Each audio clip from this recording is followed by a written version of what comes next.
আজ সকাল থেকেই মুষলধারে বৃষ্টি পড়ছে। সারাটা দিন ঘরে আটকে থেকে দম বন্ধ হয়ে যাচ্ছে আমার।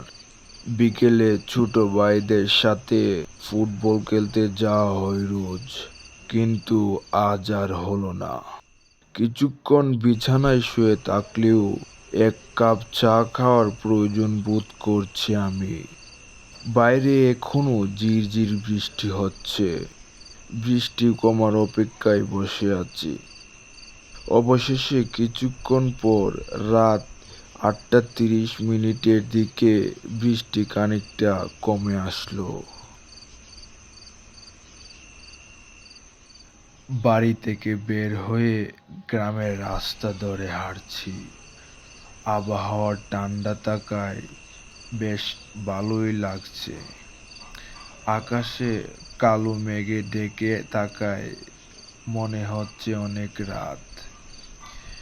গ্রামের কদমাক্ত রাস্তায় হাঁটছি, ভালো লাগছে বেশ।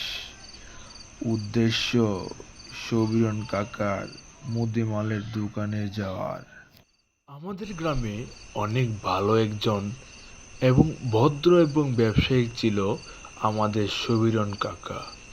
তাকে অনেক চেষ্টা করা হয়েছিল আমাদের এই বাজার থেকে তাড়িয়ে দেওয়ার জন্য, কিন্তু কেউ তাকে কোনো মতেই আমাদের জন্য তাড়াতে পারেনি।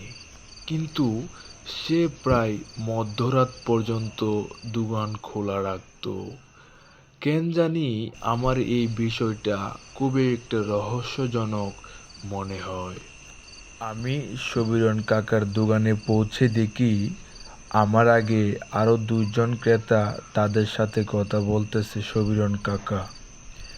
আমাকে দেখে কেন জানি তারা কথা বলা বন্ধ করে দিল, আর তারা আমার দিকে টেপ টেপ করে তাকিয়েছিল। তারপর আমি দোকানের ভিতরে গেলাম। একটি মুচকি হাসি দিয়ে সবিরন কাকাকে বললাম, কি সবিরন কাকা, দিনকাল কেমন কাটতেছে? তারপর সবিরন কাকা আমাকে একটি মুচকি হাসি দিয়ে বলল, মোটামুটি ভালোই কাটতেছে।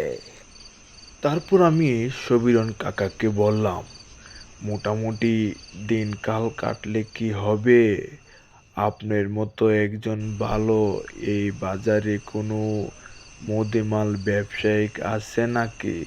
আপনি যদি মারা যান তাহলে আমাদের মতো এই খুচরা ক্রেতারা কিভাবে বাঁচবে?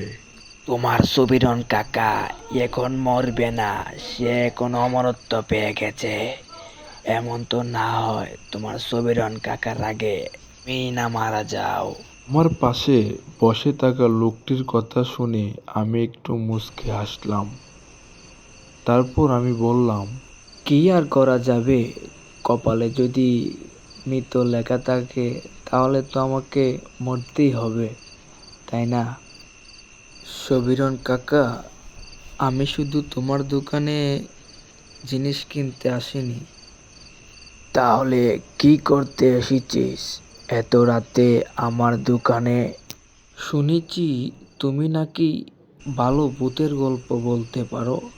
আজকে সারাদিন বৃষ্টি হয়েছে, একটুও ভালো লাগতেছে না, তাই তোমার মুখে ভূতের গল্প শুনে মনটাকে একটু ফ্রেশ করব। ঠিক আছে, তুমি যখন শুনতে এসেছো তাহলে আমার জীবনে ঘটে যাওয়া একটি সত্য ঘটনা শোনাবো তোমাকে আজ। তার মানে তুমি কি নিজের চোখে ভূতকে দেখেছো? হ্যাঁ, তাহলে শোন আজকে। আজ থেকে প্রায় ১ মাস আগের কথা। শহর থেকে দোকানের মালামাল নিয়ে ফিরতে ওই দিন একটু রাত হয়ে যায়। ওই দিন একটি বিপদে পড়ে গেছিলাম। কোনো গাড়ি ছিল না রাস্তায়। তারপর আমি ভাবলাম, না, অনেক রাত হয়ে গেছে, কোনো গাড়ি গুড়ি বোধহয় আর আসবে না। তারপর আমি জঙ্গলের রাস্তা দিয়ে হাঁটা শুরু করলাম।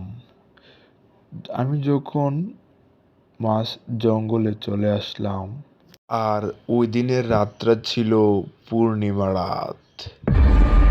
তারপর হঠাৎ করে পিছন থেকে আমাকে একটি লোক ডাক দিল।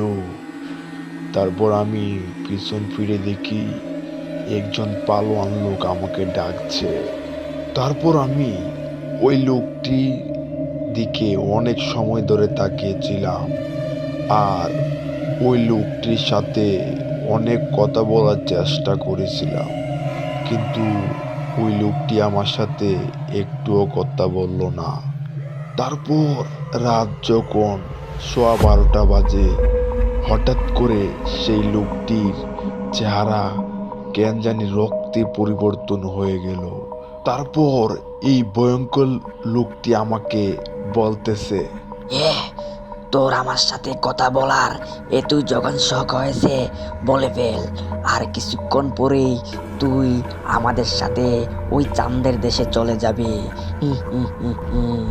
তারপর আমি ভাবতেছি যে কি করব। তারপর আমি কিছু কথা চিন্তা ভাবনা না করে মাছ জঙ্গলের দিকে দৌড়ানো শুরু করে দিলাম। তারপরে ওই রাতে আমার সাথে কি কি ঘটনা ঘটেছিল, এসব আমার কেন জানে সব কিছু ভুলে গিয়েছিলাম।